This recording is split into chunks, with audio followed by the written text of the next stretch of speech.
Say sadhu, sadhu, sadhu. So, dear Dharma practitioners,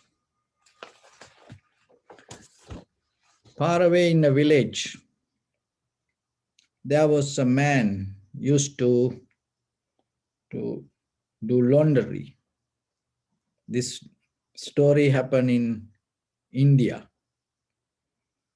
So, this man collect all the cloth around the city and go to river and wash.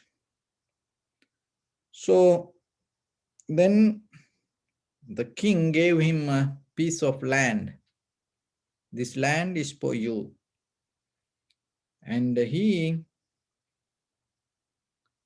start to make a boundary and put a wall around that land and not allow anyone to come into that, believing this is mine.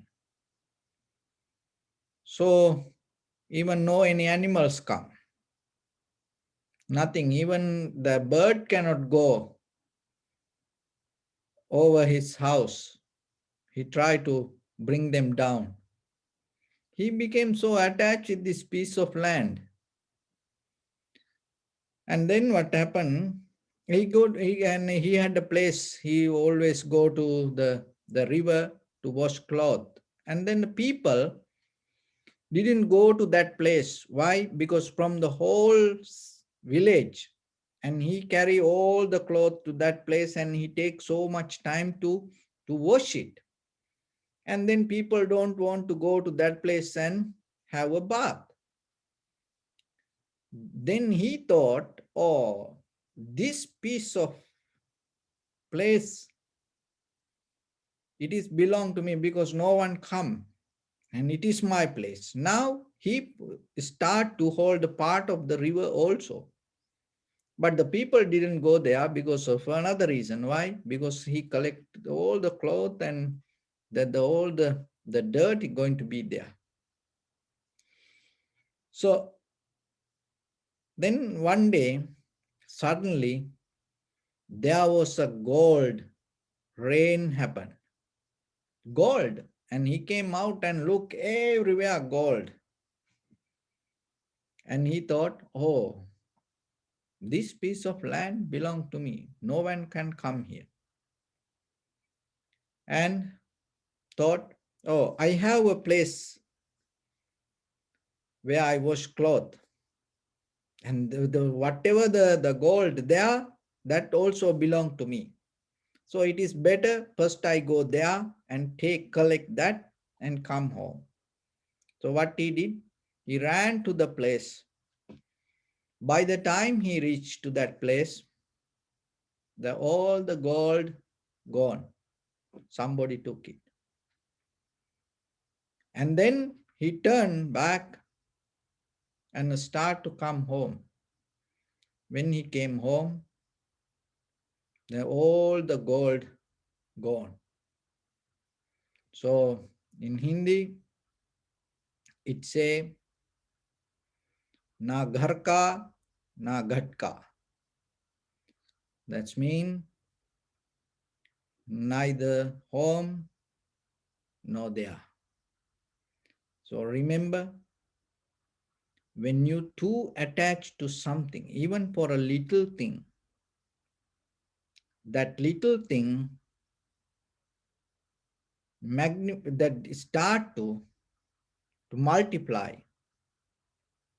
and whatever that attachment make you blind, and even you start to lose that also, and everything will go away.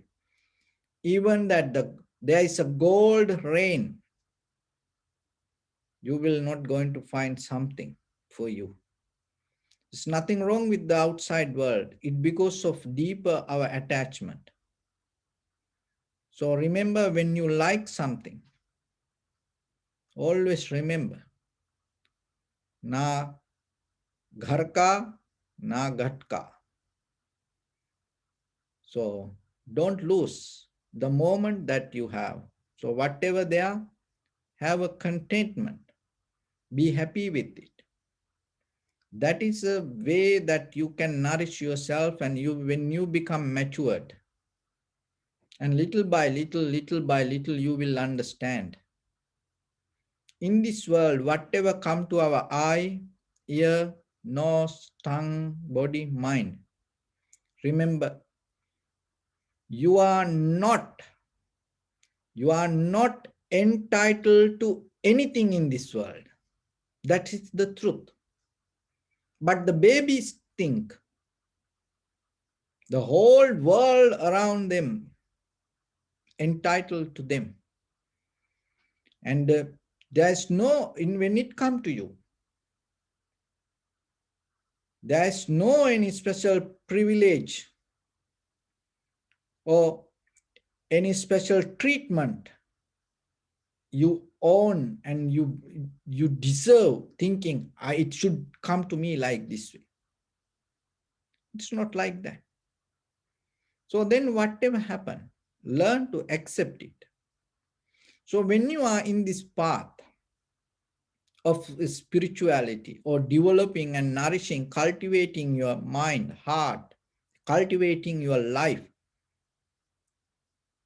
there is always, you have a opportunity to select something. You have a choice when something happens. So what is that choice?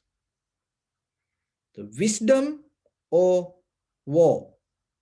Always remember, whatever come to your life, when in day-to-day life around you, whatever happen, always there is something that you can select. You can go for a war, or you can find the wisdom. So then in the Buddha's path, as the followers of the Buddha, as the followers of the Dharma, and as a part of the community of this Sangha, as a practitioner of this Vipassana, remember, we are not going to take the path of the war. We always go with the path of the wisdom. It is a conscious decision. Through this samsaric journey, knowingly or unknowingly, because of many other reasons, sometimes we used to select the war, thinking we can win. But when you go to the war with your all sensual pleasures, or the perception that we receive, no matter what, it doesn't matter what is good or bad or whatever, even with the environment, your lifestyle, when you go to the war, it's always you become a loser. But when you're going to lose something like that way, you don't see it. Then we sometimes hold the lose. We defeat ourselves, but at the same time, that losing deeper inside, we hold it as a victory. That is what itself in this samsaric journey, it's kind of like the ignorance that we develop. Sometimes have you seen, like as children, in our young age, sometimes when we play cards, or sometimes when we play with others, there are some, friends, they are smart to cheat. And then somehow they know to bring the winning part to their side. And then everybody become happy. Oh, we won the game, we won the game. See, you lose already, but you hold that lose as a victory. It happens in day-to-day life also, with our sensual pleasures, with this world. And sometimes deeply we lose everything. We lose mostly our inner peace, tranquility state, inner wisdom. We lose that everything. We fail. We defeat ourselves deeper inside, knee down, and we have to bend all our joints in front of that game. But still, we sometimes hold that defeat as a victory. Never go with the war deeper inside you. Never struggle with anything. If there is a struggle come, as soon as possible, find a way to exit. It doesn't matter whatever you lose. Don't count on that. Why? As I mentioned, you are not entitled to anything. So then there is nothing to lose. You are already free. That is the wisdom you have to understand. You are already the epicenter of this entire universe. You don't need to look for any other direction in this universe. So you already come with the peace, your peace inherent in you. So then recognizing that and going to bring the light to your life. But mostly what happening? We start to think this is mine, I want this, I want that, or like that. We struggling, fighting. We go to the war. We always like to win. But end of the day, what will happen? That the winning part we hold itself going to sabotage us. And that is itself create the samsara. So then, how we can get out of it? There is a sutta called Salla Sutta.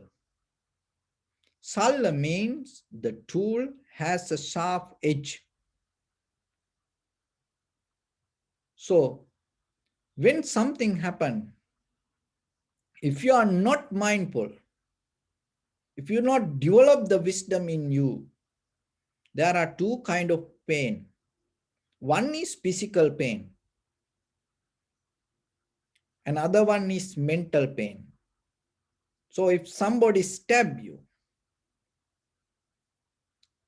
and push you with some kind of very sharp tool, you get the physical pain. And then not only that, if you're not aware about the pain, if you don't know the physical pain properly, clearly, what will happen? You're going to get a mental pain also. Then you gain the second hit itself by yourself. It is you are the one who selecting it. You are the one who inviting to it. So whatever happen in this physical world, once you start to hold by mind, it start to multiply. And there is no way to escape from it. And even the physical pain disappear, what will happen? Mentally, what you hold, it going to be with you. You come with it and it become you itself sometimes. So then the pain come out of the sensation. And the sensation itself is change. So that's why when it comes to contemplating the pain or the sensation, you recognize that. So once you start to recognize that there is a word called manasikara. Manasikara. Manasikara is mean. And the first one you have to recognize Shrutava. There is a Pali word called Shrutava. Though the Shrutava means the listener. And another word called Manasikara. So thinking and Manasikara, there is a little different. So the thinking means you bring your past experience, and using that past experience, you try to analyze the present moment. Using your past experience, you try to analyze your present moment is thinking. But Manasikara is different. Manasikara means you listen or you read something, and out of what you read or listen, you start to investigate on it, not thinking what you already have, because what you already have not enough for you to get out of this. If it is enough, you are not here like this. It doesn't matter your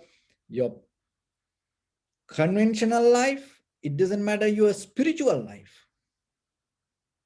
So what we already know is not enough to tackle this life. That's why we again and again and again go with it. So then we need some new knowledge. That's why the Buddha came and taught us. So that's why you have to learn the Dhamma.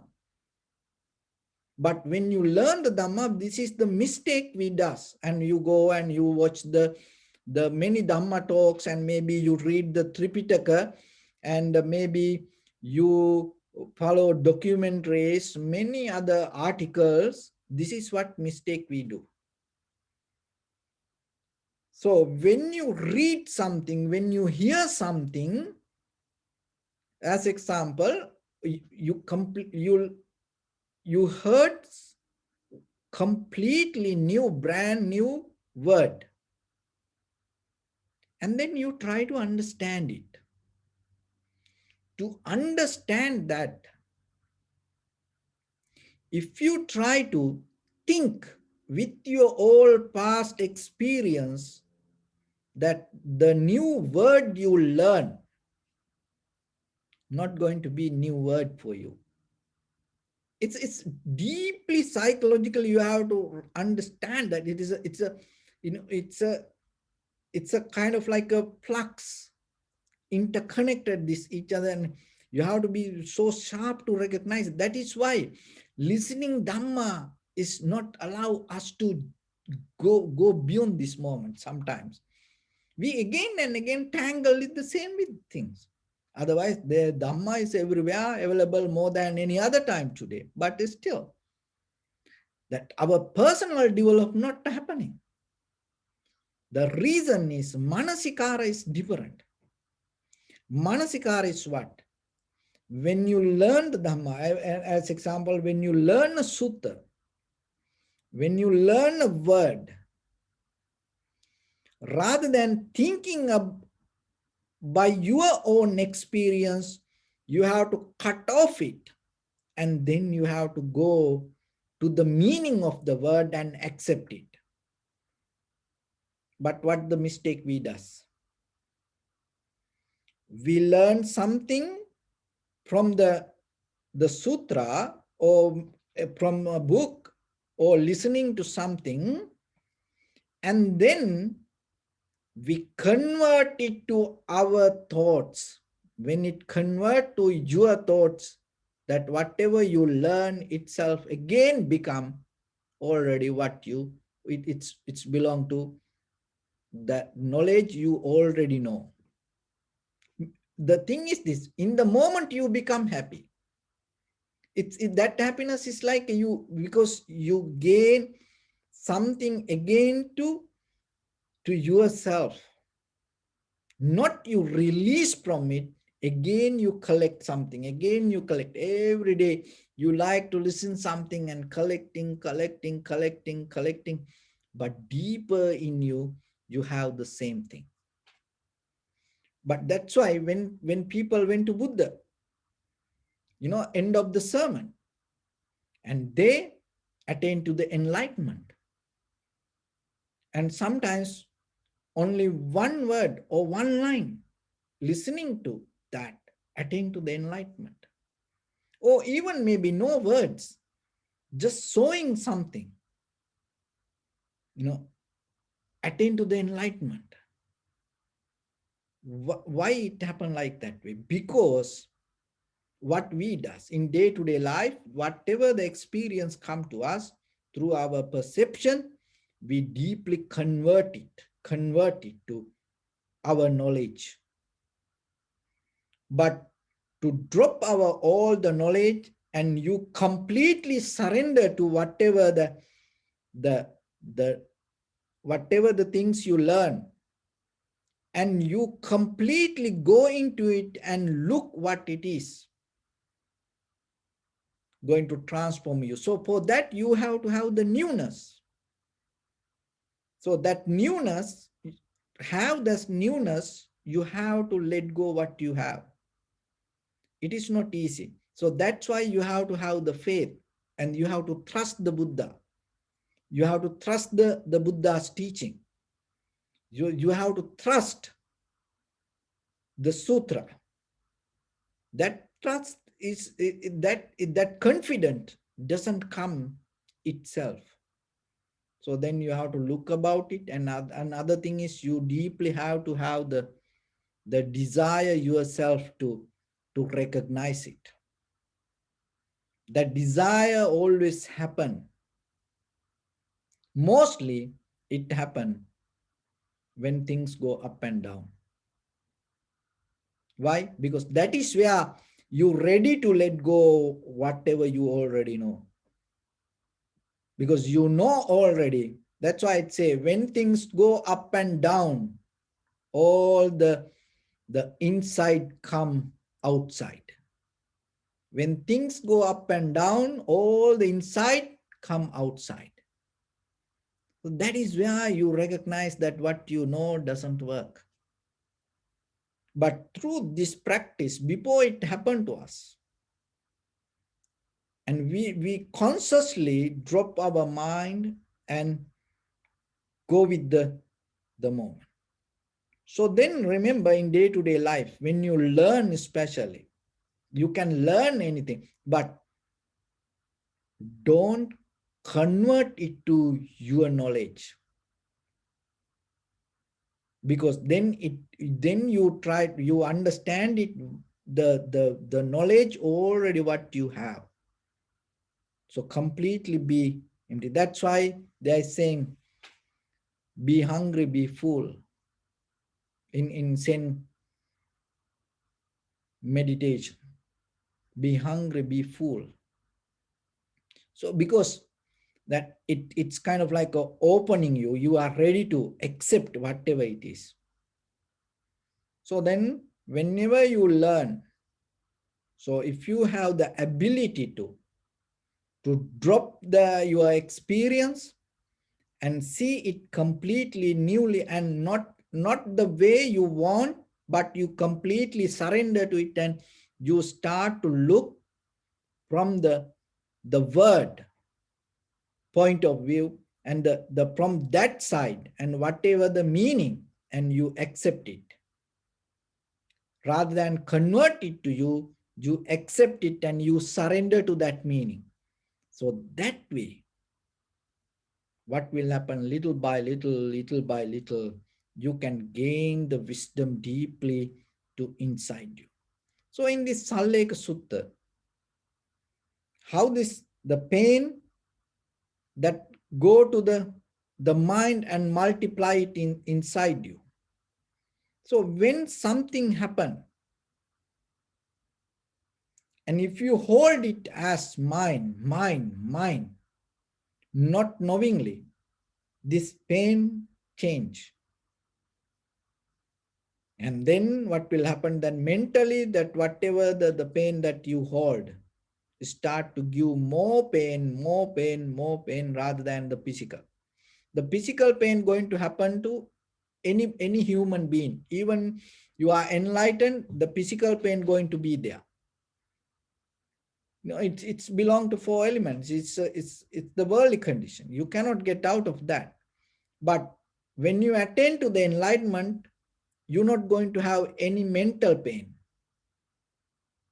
Why? Because by mind, you're not going to hold this physical pain as yours. You recognize what is physical pain, you understand it, and you recognize it's not going to be there forever.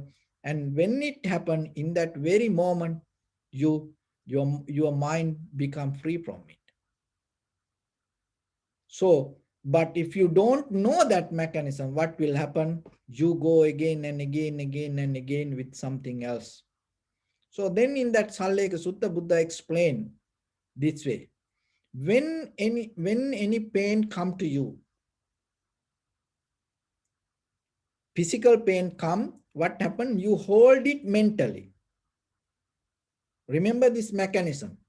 When you are not that listen very carefully, or when you are not develop the manasikara means you deeply understand Dhamma as Dhamma, not converting it to yourself. So when something happen to you physically, what will happen if you are not develop the clarity in your mind regarding the pain? If you don't know what is pain, what will happen? You mentally hold it. So if you know, there's nothing to hold, because in that very moment, whatever happened, your mind going to be free from it. But when you are when you don't know the mechanism, what will happen? Whatever the physical pain happen, you hold it by mind. When you hold it by mind, what is next? The next thing is the anger, not the pain. So then remember, if somebody get angry, there should be some pain inside their mind. Otherwise, there is no anger. Some pain, somehow, physically, and something, and they hold it by mind. And that mental pain, giving as a result of that mental pain, the very next thing is the anger. And when you are get angry, unhappy, sad, worry, what will happen? Then always you look for satisfaction. So then when you have the desires, what is the beginning point of that desire? Means the pain. When there is no pain, no desire. So it is a deeper connection, but in the surface level, you don't see it. Why people try to be happy? Why people look for satisfaction? Because deeply in their subconscious mind, they're afraid for this pain. They want to get out of it. There is something, they hold it and they cannot get out of that. And that's why mostly they go with all these sensual pleasures and bound to these desires in the world. So then what you have to do? Because just stay away from things, not going to work.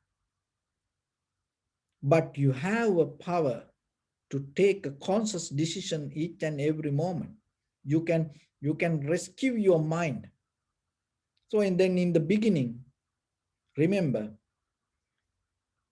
develop a gap.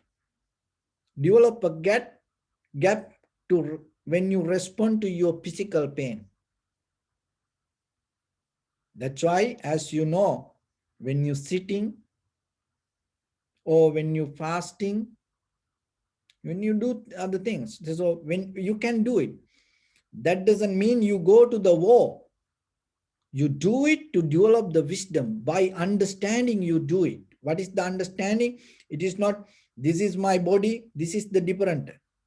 That most of all the religions does, and this is the different with the Buddha's teaching. This is me. I can control my body. So because of that, I'm going to control this pain. Why? Because I am doing it. I am capable to do that. That is mostly like yoga or like many other traditions, with self. By self, you can conquer. You are everything. Tattvamasi, you are the universe. You are everything. And because of that, you can do anything. So self-centered. But what the Buddha say? Why you have, when it comes to the pain here, you have so much pain. How you going to conquer it? How you going to develop the wisdom out of that pain? You recognizing this pain is not going to be forever. That pain happened because of the necessary conditions. And when the conditions change, the pain change. There is no such a thing called pain as solid, permanent, unchangeable. When you know that, knowingly that, when you observe this pain, you're going to see how it changes. That's why that we observe it. That's why we become mindful. Because once you see by yourself, it doesn't matter how hard, how it changed like a current. You recognize, you know yourself, it is changed. So then there's nothing to hold.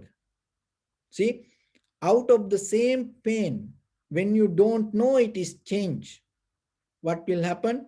You will struggle with it. And you can build up the self out of the pain. And you then you get angry out of the pain. Then you look something to get out of the pain. And then you go with the sensual pleasures. But when you do meditation and when you observe, because without doing meditation, you cannot recognize it. That's why we practice it.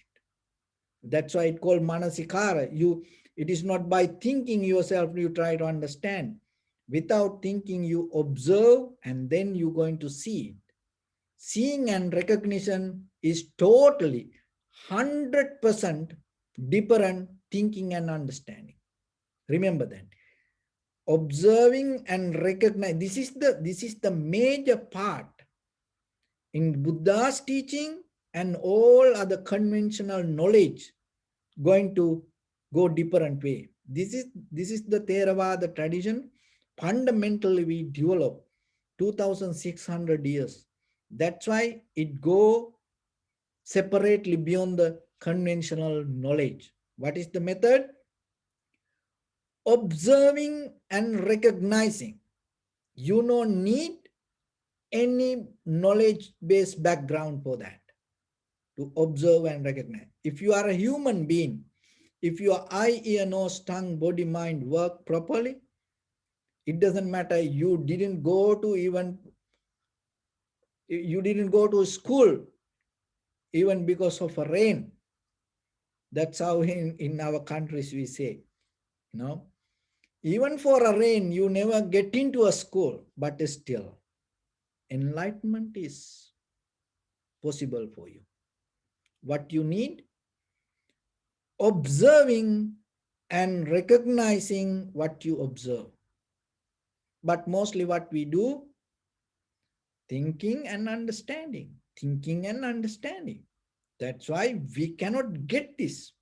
But the meditation is, that's why observing, take you there, observing, and help you to recognize. When you observe and recognize, you itself know what this is. And then that itself become wisdom. And because of that, you don't have mental pain. Because of that, when there is no mental pain, there is no anger, disappointment, unhappiness, fear, unsatisfaction. Because of that, your eye, ear, nose, tongue, body, mind has no desire. Don't look anything. See how that you deeply calm down, how deeply you become settled down and tranquilize yourself. So then develop that method little by little. That is why when you have experience and you can go to war with this pain and then you can put the balm and do things, of course that's the physical pain. But I am the one who own this and I can do this, thinking like that way. When you do it, it is you have a mental pain rather than this physical. Putting balm and doing things, bandage and this everything. Sometimes go to doctor and then, not because of this pain. Mostly you are afraid for your mental pain. That's why you mostly do that. But remember, yourself, when you deeply observe and recognize, this pain become very limited only to the physical. Your mind, when the day come for you to release your mind totally from this physical pain, that is the day you will get out of the anger. That is the day naturally there is no desire in you. That is the day you feel completely freedom in you. That is the day you will experience your liberation, transformation, or the bliss of Nibbana. So this practice for that path. So whenever you have opportunity, give your best and try. So with that, I bless upon everyone with this good practice. May all of you be well, happy and peaceful. May no harm come to you. May no difficulties come to you. May no problems come to you. May you also have the patience, courage, understanding, and determination to meet and overcome inevitable difficulties in your life. During this time period, may everyone stay healthy and safe. And finally, may all of you attain supreme bliss of Nibbana. Sabbityo vajjantu sabbarogo vinasatu mate bhavatantarayo sukhi digayuko bhava. Ettavata cha ammi sampadang punya sampadang sabbe deva numodantu sabba sampatti siddhya. Sabbe bhuta anumodantu sabba sampatti siddhya. Sabbe satta anumodantu sabba sampatti siddhya. Idam me punya kammang asavakkaya vahang hotu sabba dukkha pamunchatu. Bless you.